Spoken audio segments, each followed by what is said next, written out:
پاک پتن میں ہندو نے لوگوں کو اپنے جادو سے خوف زدہ کیا ہوا تھا۔ بسم اللہ الرحمن الرحیم۔ السلام علیکم ورحمۃ اللہ وبرکاتہ۔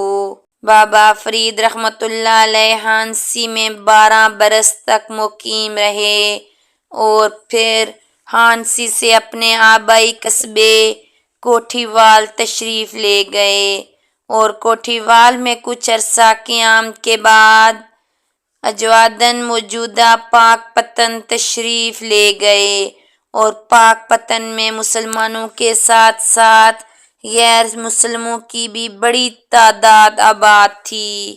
آپ رحمۃ اللہ علیہ نے پاک پتن کو رشد و ہدایت کا مرکز بنایا۔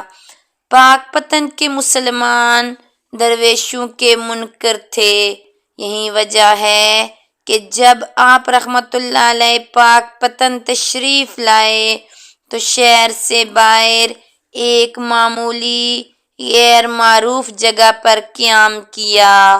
بابا فرید رحمۃ اللہ علیہ جن دنوں پاک پتن تشریف لائے ان دنوں یہاں ہندو جوگیوں کا کافی اثر و رسوخ تھا اور وہ لوگوں کو اپنے جادو سے خوف زدہ کیے رہتے تھے اور ان جوگیوں کے جادو کی وجہ سے مسلمان بھی ان کے زیر اثر تھے۔ بابا فرید رحمۃ اللہ علیہ نے پاک پتن شہر کے باہر موجود قبرستان کے نزدیک کریل کے درختوں میں سے ایک درخت کے نیچے اپنی کلیم بچھائی اور عبادت و ریاضت میں مشغول ہو گئے اور یہاں آپ رحمۃ اللہ علیہ کو تنگ کرنے والا کوئی نہ تھا۔ آپ رحمۃ اللہ علیہ کو ابھی اس جگہ قیام کیے چند دن ہی گزرے تھے کہ آپ رحمۃ اللہ علیہ کا شہرہ پاک پتن شہر میں پھیلنا شروع ہو گیا اور لوگ آپ رحمۃ اللہ علیہ کی خدمت میں حاضر ہونے لگے۔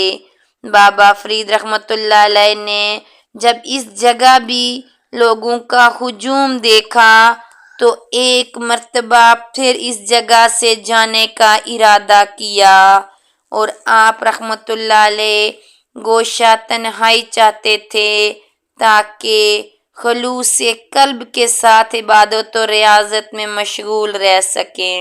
جب آپ رحمۃ اللہ علیہ نے پاک پتن سے جانے کا پکا ارادہ کر لیا تو اس رات خواب میں حضرت خواجہ قطب الدین بختیار کاکی رحمۃ اللہ علیہ کی زیارت ہوئی۔ حضرت خواجہ قطب الدین بختیار کاکی رحمۃ اللہ علیہ نے آپ رحمۃ اللہ علیہ کو حکم دیا کہ تم اب یہیں پر مستقل قیام کرو اور پاک پتن کو ہی رشد و ہدایت کا مرکز بناؤ۔ بابا فرید رحمۃ اللہ علیہ نے پاک پتن کو جب رشد و ہدایت کا مرکز بنایا اس وقت روایات کے مطابق آپ رحمۃ اللہ علیہ کی عمر مبارک 70 برس تھی۔ ناظرین، بابا فرید رحمۃ اللہ علیہ نے یہاں پر مقیم لوگوں کی خدمت شروع کر دی اور آپ نے لوگوں کو ان ہندوؤں کے جادو سے بچایا اور یہ جو لوگ اس جادو سے خوف زدہ تھے ان کو دین کی تعلیم دی۔ اس طرح کی مزید ویڈیو دیکھنے کے لیے ہمارے چینل کو سبسکرائب، لائک اور شیئر کریں۔ شکریہ۔